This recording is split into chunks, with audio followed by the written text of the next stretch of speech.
Welcome to the Richard Blackaby Leadership Podcast, helping people take their leadership to the next level. Brought to you by Blackaby Ministries International.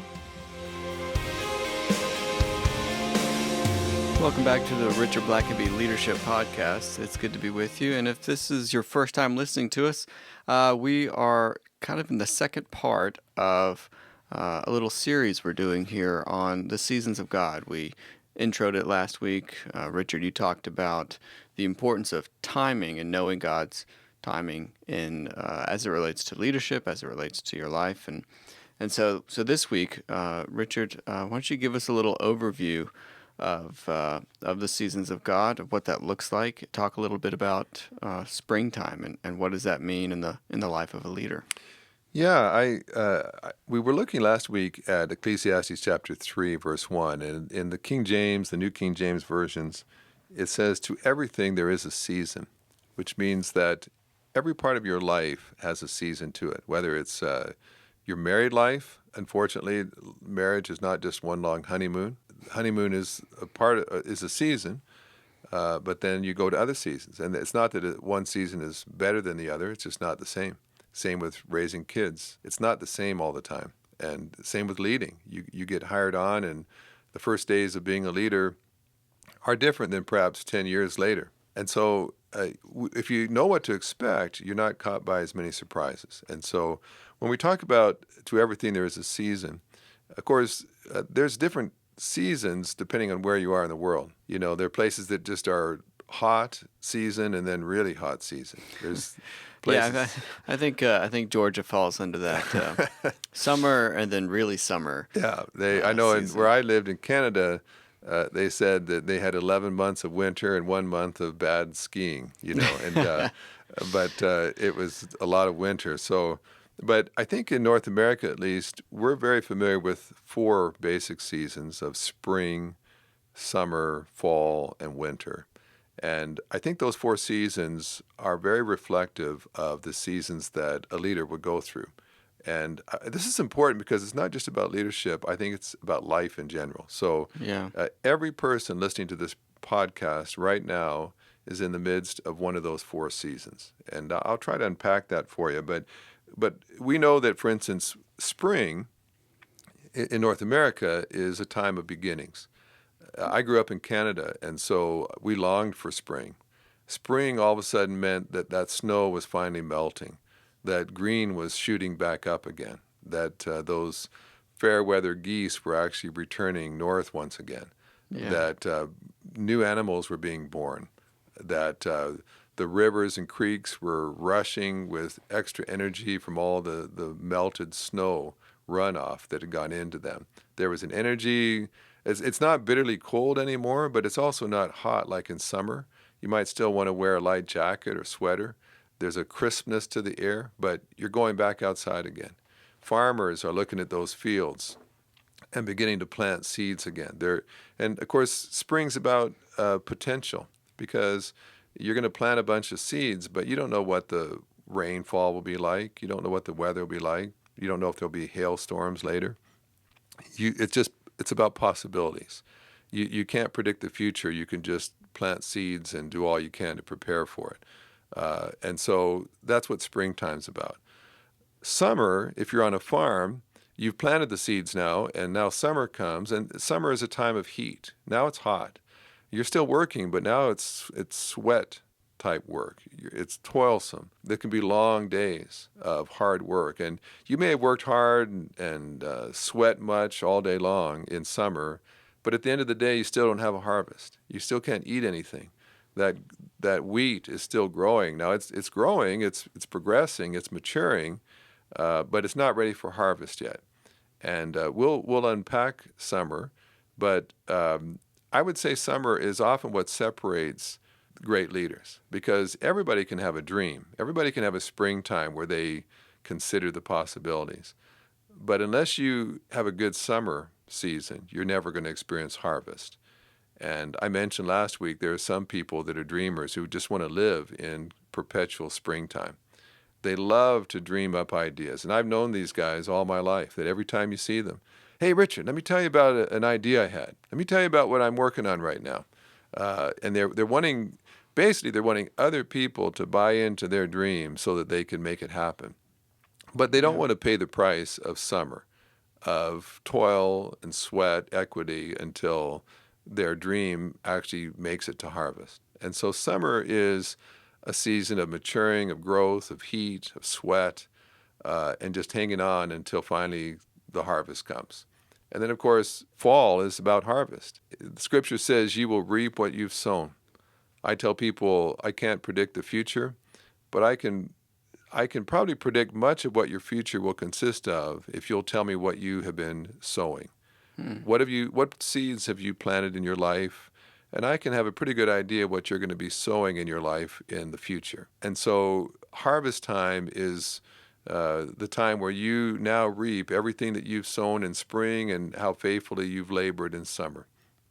And then we come to winter, and we'll take time again to unpack that. But winter is a time of endings.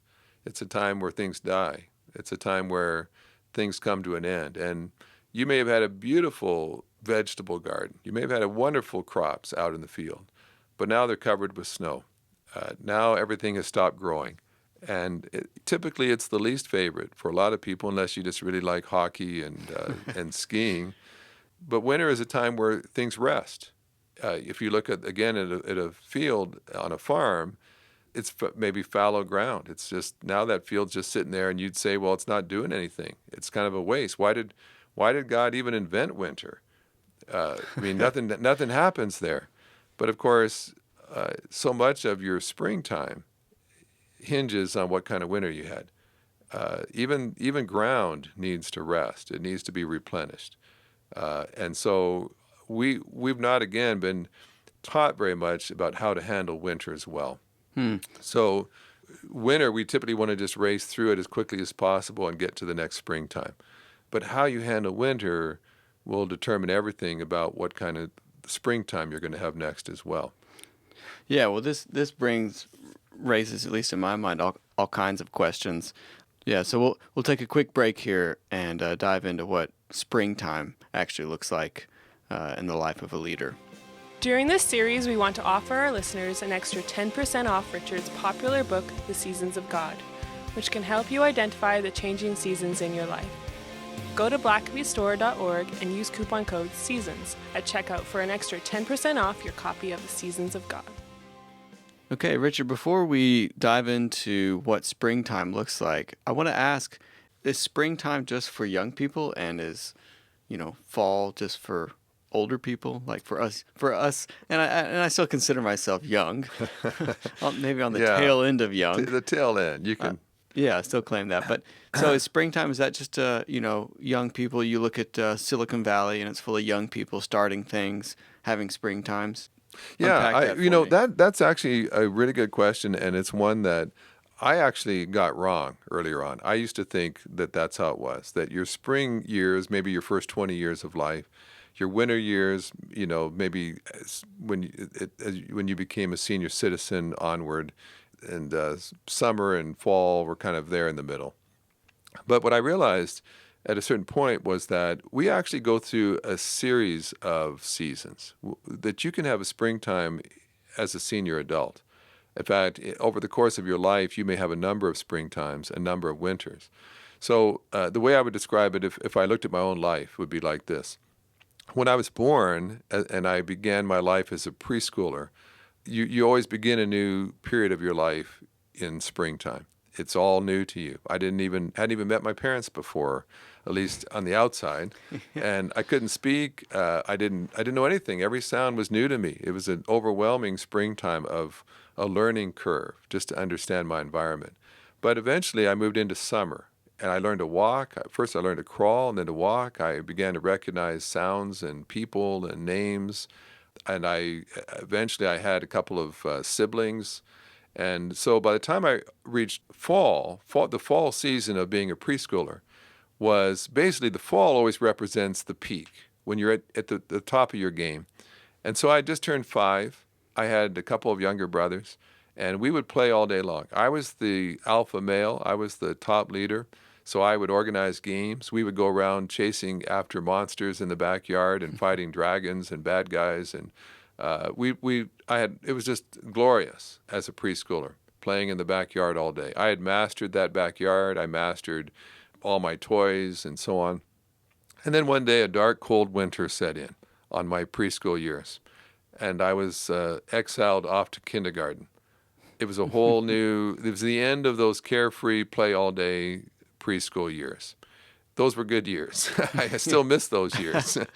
But it was time to move on. Now I was in the springtime of elementary school. I got to elementary school, and I was a kindergartner, but there were 8th graders there. There were monsters. All of a sudden, I was not the biggest kid on the premises, and I was scared. I literally would get worried and fretful when the school day was coming to an end that my mother might forget to pick me up, and I'd be left with all those giants walking about. But I went from springtime as an elementary student to summertime, and I began to make friends. I began to learn the system. I began to learn my way around the classrooms, how to take tests, how to respond to teachers, and made some friends, learned to play some sports. And so eventually I made it to the fall of elementary school. I was in the 8th grade. Now I'm the giant. I'm one of the biggest kids on the playground. Everybody looks to me with reverential awe. But then one day winter sets in again. We have an 8th grade graduation, and I'm booted out of elementary school, and now I'm going to high school. Well, I tell you what, it's a brand new springtime for me. And it's amazing how quickly you can go from a very confident fall season of being at the top of your game, and then all of a sudden it's a huge new steep learning curve. Can I make it in high school? Yeah. There's people there, there's students there with facial hair, and I'm just this scared, timid, skinny 9th grader who's just trying not to get killed by the 12th graders. I remember walking down the hallway at the end of school in the first week, and I inadvertently walked by the senior football team that was in the hallway about to go out for practice. And one lineman grabbed hold of me and decided he saw this scared 9th grader freshman and decided to try out the firmness of his new shoulder pads by banging them against my face. And my braces I was wearing at the time actually got caught in his jersey. And when he pushed me away, there's threads from his jersey stuck to my braces. Now he's mad at me for wrecking his jersey. And how do you explain in a rational, calm manner to a lineman in the football team that you did not intend to ruin his practice jersey with your braces when he was slamming your face into them? I knew then I was no longer at the top of the food chain. And so once again, I've got to learn my way through. But I go into the summertime of being a high school student. I become the captain of a sports team. People all get to know who I am. And I'll never forget as a 12th grader going into a pep rally and everybody chanting my nickname and the whole high school. And I made it to the top. But then winter set in again, and I graduate from high school.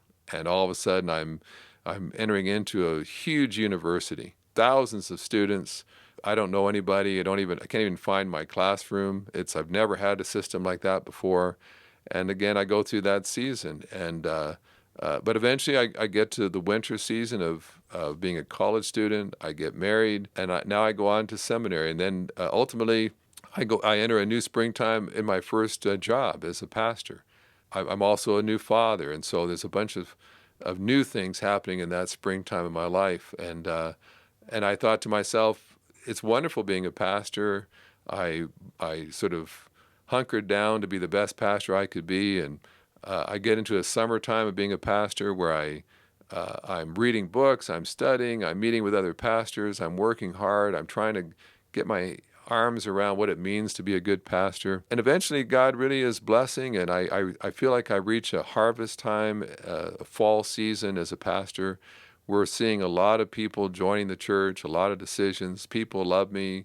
I'm being asked to serve on denominational boards, and people are telling me, boy, we need more people like you. And I'm feeling like, wow, all that hard work paid off, and I'm having success. And then I'll never forget coming home one day, and my wife is crying. And I said, Lisa, what's wrong? And she said, I know we're leaving. I know we're going to be leaving. And she didn't want to leave. We loved our church. We loved where we were. But she sensed, even before I did, that time in our life was coming to an end, that winter was setting in. And I would say, just kind of an interesting observation about seasons, is that if you're married, or maybe even sometimes with your parents, there'll be people that know you well, that can tell that the seasons are changing in your life even before you recognize it. Especially as task-oriented people, we sort of put our nose to the grindstone, and we're not really looking around.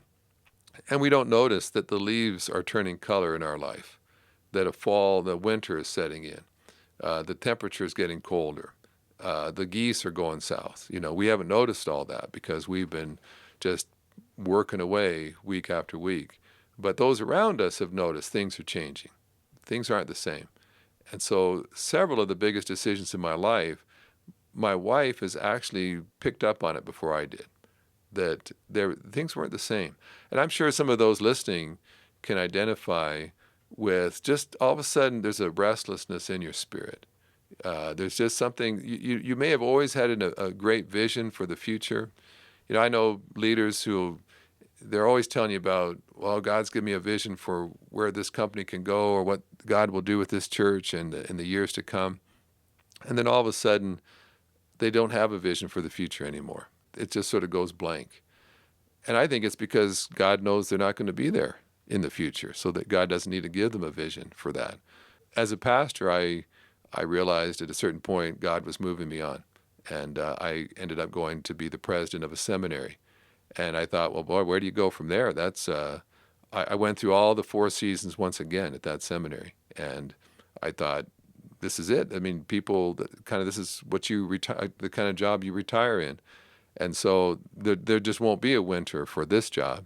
And I ended up staying there 13 years. And then one day, very unmistakably, God made it clear that a winter was setting in on that job as well. It wasn't that things weren't going well. The board of trustees loved me, were very supportive. I had a great staff. Things were going well. Everything was going great. But I just realized winter had set in once again. And I woke up one day and God said, but I've got another springtime for you. And that led me to work with Blackaby Ministries International, where I am to this day. But what I've learned is I'm the kind of person that always wants to just stay where I am and just get a job that suits me well and that I like, and I build a team around me of people that I work well with, and then why move on? Everything's great. But God created us for seasons and for change. God, sometimes we think, well, there probably wasn't even a winter season before the fall in the garden. Probably that's just, winter is probably just one of the results of the fall of sin. Yeah. But do you know the first place in the Bible where the word season is even mentioned? Where would you guess? What? Well, you would think Genesis. Yeah, before or after chapter 3? Well, you would think before. Yeah, you're doing well, Sam. Yeah. Actually, in chapter 1, verse 14, already, before sin has even entered the world, God creates the world, creation, with seasons built right into it. So what that tells me is that God intends for people to experience change, that he doesn't want things to stay the same. Why have 4 different seasons? Why not just have a greenhouse? Where everything's just the same. It's perfect room temperature year-round. Why have a winter? Why have a spring where things are a little nippy in the mornings? Why have a summer where it sometimes gets really hot? Well, it's because God, in the normal course of even just 1 year, God doesn't want you just to experience the same thing. He wants to change it up. So if that's what God's like, if he built change right into the fabric of creation, then how do you think he's going to guide your life? He's going to be changing it up. He's going to introduce different seasons. Because I think God is so infinitely creative. There's just so many ideas that God has towards you, so many thoughts, that one season just isn't enough to cover all the bases. God says, I know you'd really love summer, but hey, there's some awesome things about fall. You got to see those fall colors, and you got to see the excitement that comes with harvest time.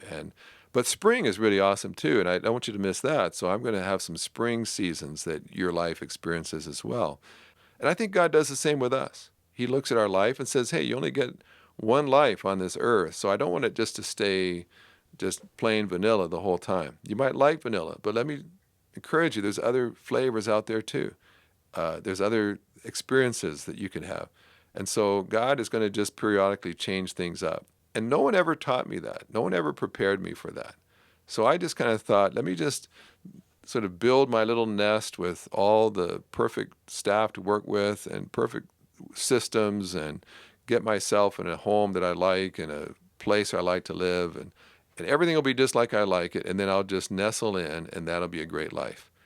No one told me that the seasons might change in my life. No one ever told me that a winter might come that would disrupt all my well-laid plans, and I would realize I've got to change things up. But it's been revolutionary because that is how creation operates. That's how God guides.